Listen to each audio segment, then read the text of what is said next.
Салауат. Салауат айту дәстүрі исламдағы ең ұлық, ең мәртебелі амалдардың бірі. Бұл діни дәстүрдің шығуына себеп болған Құран кәрімдегі шындығында Алла мен періштелер пайғамбарға салауат айтады. Әй момындар, оған салауат айтып, ықылас пен сәлем жолдаңдар деген Алланың әмірі.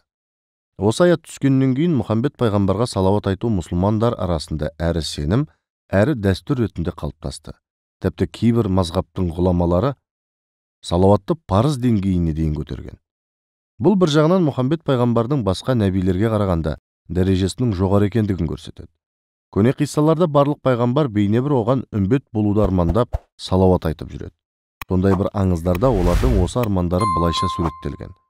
Сүлеймен пайғамбар Алладан патшалық бергенше Мұхаммедтің қонақтарына есікті ашып жауып тұратын қызметшісі болсам деп армандайды. Ескендір Зұлқарнайын оның үйіне түскен қонақтың атын байлап, жем-шөбін беріп жүрсем деп аңсап өтіпті.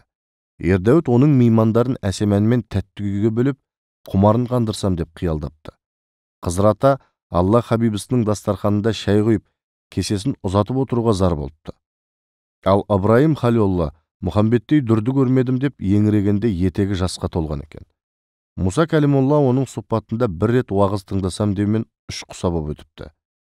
Ғайса пайғамбар Мұхаммед артымнан келіп қалатын шығар деп Мекке жаққа қарауымен көз талыпты.